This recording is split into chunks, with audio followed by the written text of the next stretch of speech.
여러분 안녕하세요. 바둑퀸입니다. 오늘 강좌는 매우 흥미로워서 꼭 보시는 것을 추천합니다. 요즘은 어떠한 변화에서든지 정답을 자세하게 알려주는 인공지능 덕분에 작전을 어떻게 짜는지가 정말 중요한데요. 이 모양은 스미레 선수의 흑번, 조승아 선수의 백번 대국에서 등장한 아주 따끈따끈한 최신 기보예요. 그런데 정말 놀라운 수가 등장했습니다. 스미레 선수가 지금 백이 늘어간 장면에서 호구를 쳤어요. 호구는 정수가 아닙니다. 승률상으로는 3, 4% 이상 떨어지는 수예요. 그런데 호구를 두고 보니까 상대방이 모르는 거예요. 우리는 대략적인 정수만 알았지 한 수 한 수 꼼꼼하게 점검해 보지는 않거든요. 바로 그러한 허점을 노린 전략적인 한 수라고 말씀드릴 수 있겠습니다. 왜 전략적인 한 수인지 저는 이 수가 감히 프로의 함정수, 스미레 선수의 함정수라고 생각하는데요. 왜 그런지 궁금하시죠?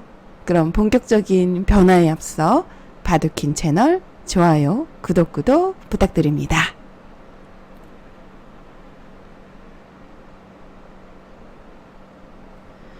먼저 수순을 살펴보면 3-3 정석에서 일어난 변화예요.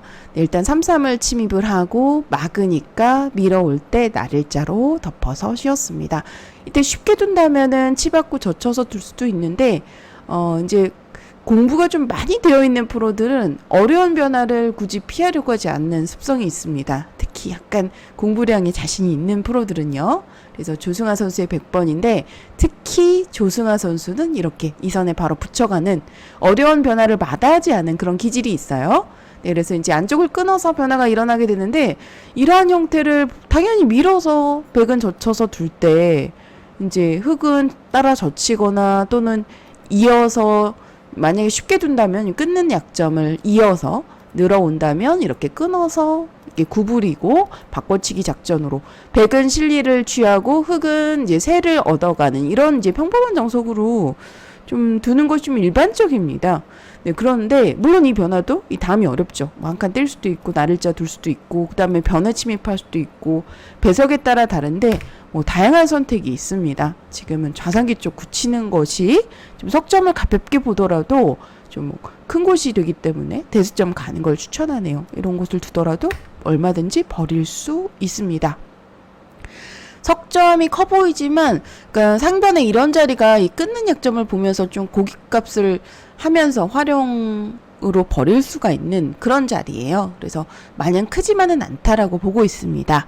그래서 이러한 정석으로 둘 수 있는데 근데 여기서 호구를 친 수는 거의 처음 보는 수예요.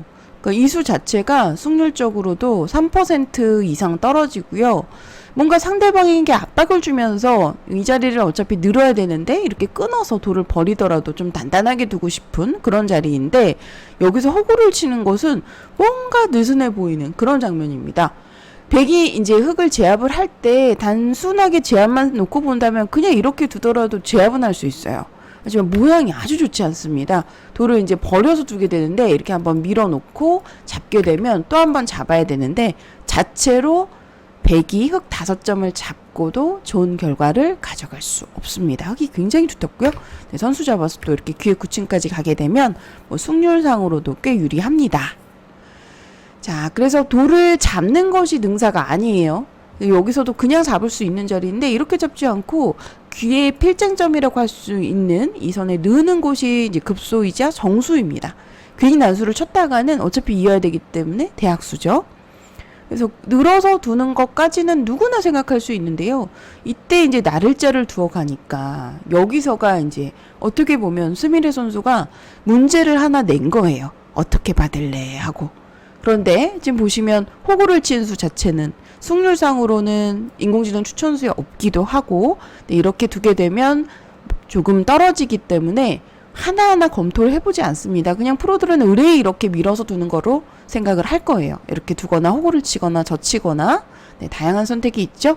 그런데 호구를 치고 나서 날일자를 두어 놓고 보니까 다음을 모르는 거예요. 저라도 만약에 100으로 지금 제가 두더라도 당황스러울 것 같습니다. 자, 여기서의 정수는 어딜까요? 날일자를 두었잖아요. 여러분들 날일자는 건너붙여라 라는 격언이 있습니다. 바둑의 대표 격언인데요. 지금은 건너붙이는 것이 정수더라고요. 찌르면 끊어서 2점을 잡을 수 있죠. 그래서 백도 이렇게 끊어서 잡는 것이 정수가 되겠습니다. 그럼 흑도 이 교환을 절대 하면 안 됩니다. 악수고요. 이렇게 단수 쳐도 악수예요. 여기서 중앙을 지금 보시면 한 점을 만약에 잡게 되면 중앙이 좀 뚫리는 형태이기 때문에 보류하고 여기서 이대로 손을 빼서 진행을 합니다. 이렇게 손을 빼고 진행을 하는 것이 인공지능 추천수이고요. 승률적으로 알아보면 백이 6대 4 정도로 우세합니다. 그러니까 이렇게 날일자로 건너붙이는 자리가 실리상으로 짭짤하다라는 거죠. 그런데 6대 4를 봤자 60%인데 실제로 한 집도 차이가 안 나요. 그래서 정말 저희가 그 프로들 세계에서 유불리를 판단하는 것이 가장 어렵다. 그러니까 형세 판단이 가장 어렵다라고 이야기를 하는데 이 형세 판단에서 그 느낌이 오지 않습니다. 그 정도로 아주 근소한 차이예요. 그래서 이렇게 두고 손을 뺐을 때 결론적으로 흑으로도 얼마든지 둘 수 있다라는 거죠.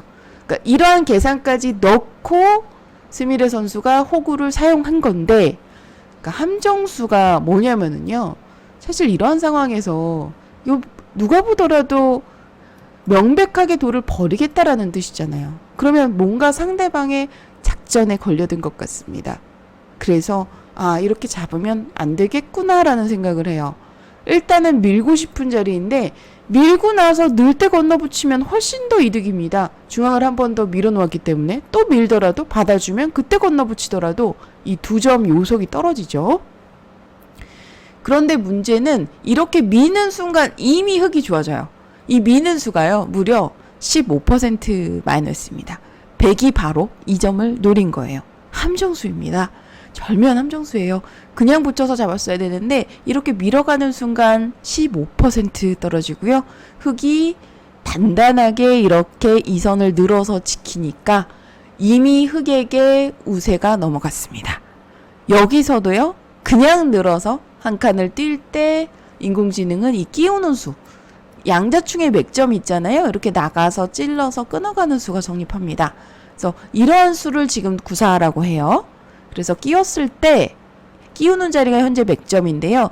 끼웠을 때 지금 흑도 건너가는 작점으로 건너가는데 지금 보시면 이렇게 돼서 이어서 두면 절대 안 되고요. 여기서도 이렇게 건너갈 수도 없네요. 잡히는 상황이네요. 네, 이렇게 되면 안 됩니다. 네, 이곳을 먼저 찌르고 끼우더라도 마찬가지로 찌르는 것은 부분적으로 악수이기 때문에 바로 끼워서 두시면 되겠습니다. 이렇게 끼워서 두었을 때 보면은 흑이 사실은 이미 좋아졌는데요. 그만큼 이렇게 밀어간 수가 흑 모양을 굳혀주는 악수였다는 거죠. 건너붙이는 수로서 한 번에 해결할 수 있는 요속을 잡으면서 좀 모양이 정리가 되는 모습이었는데 이렇게 밀어간 수를 놓고 보니까 결국엔 늘어야 되는데 이렇게 두는 것이 인공지능이 알려주는 최선의 수순입니다만 이미 흑이 좋아졌습니다. 그런데 실전에는요. 느는 수도 어려워요. 당연한 수처럼 보이지만 실전에는 한 칸을 뛰고 싶죠. 한 칸 뛴 수도 또 떨어집니다. 이렇게 되니까 별거 아닌데 지금 보시면 승률상으로 흑이 꽤 많이 앞서 나가는 형태가 돼요. 자, 여기서 알아보면 63%. 몇 수만 더 진행을 해보겠습니다. 근데 백은 모르는 상황이고요. 근데 흑은 알고 전략적으로 둔 건데 이 날일자도 허술하죠. 이 자리를 두는 것은 약점을 노리면서 동시에 상변의 모양을 굳히겠다라는 뜻이에요. 정말 날카로운 잽이네요. 이렇게 받으면 또 이렇게 또 이 선의 입구자로 두더라고요. 실전에는 그냥 막아서 받았는데 막아서 받고 붙이고 또 이렇게 벌려가고 두니까 별거 아닌 것 같지만 좀 흑이 약간의 우세를 가져갔습니다. 승률상으로는 60%를 넘겼고요. 약간은 더 잘 될 수 있었죠. 여기서 이렇게 이 자리를 만약 먼저 두었었더라면 급소이기 때문에 이렇게 받아주면 자연스럽게 모양이 굳어지는 거고요. 또 이렇게 받더라도 또 이렇게 입구자로 두어서 백 모양을 조금이라도 더 무겁게 가져가게 만드는 형태입니다. 자, 여러분들 그러니까 저희 바둑 퀸 채널에서 보면은 이러한 한 수가 별거 아닌 것 같지만, 그러니까 어떻게 보면 흔히 요행을 바라지 말라. 그러니까 상대방의 실수를 바라지 말라는 뜻이죠. 하지만 요즘은 절대 그렇지 않습니다. 그러니까 바둑킨 채널에서도 보면 함정수의 인기가 높습니다. 함정수 하면은 많은 분들이 보시더라고요. 그리고 실제로도 활용도가 아주 높다고 말씀을 하시거든요. 그래서 그런 말씀, 그런 댓글이 있을 때마다 저는 굉장히 뿌듯함을 느끼는데요. 저는 프로들 바둑에서도 마찬가지로 그러니까 승부를 준비하는 마음가짐부터 바꾸어 보아야 되겠다는 생각이 들고요. 스미레 선수의 이 호구수를 보면서 와, 어떻게 어린 선수가 이런 발상으로 승부를 준비할 수 있나, 임할 수 있나, 좀 약간 깜짝 놀랐고요. 좀 많이 배우게 되는 한 수였어요.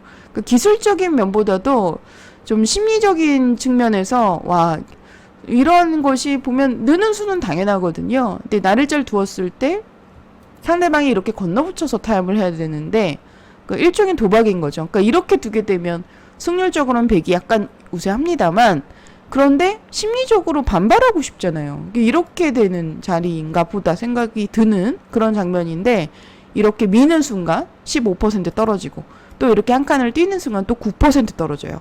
이러니까 점점 흑이 그냥 아주 손쉽게 변으로 진출하면서 우세를 선점하게 되는 그런 국면이었습니다. 3-3 정석에서 일어나는 변화가 상당히 복잡해요. 그래서 뭐 한 수 한 수 전부 다 암기해서 외울 수는 없지만 여러분들 보시면 쉽게 둔다면 그냥 이렇게 치받아서 두시고요. 붙이는 수는 좀 공부량이 어느 정도 많은 분들, 1급 이상 분들에게 추천하는데, 네, 이제 조승아 선수가 이제 붙여서 이렇게 어려운 정석으로 진행을 한 거잖아요. 근데 스미레 선수의 이 호구 치는 수, 저에게 좀 감동을 준 한 수 같습니다. 우리 구독자 여러분들께서도 이렇게 작전을 잘 짜셔서 이러한 작전으로 지금 보시면 이 모양을 두라는 뜻은 아니에요. 뭐 여러 가지 함정수들이 많이 있습니다. 저도 많은 함정수들을 발굴해서 우리 여러분들에게 전달하도록 노력하겠습니다. 그럼 오늘 강좌는 여기서 마치도록 할게요. 시청해주신 여러분들 감사합니다.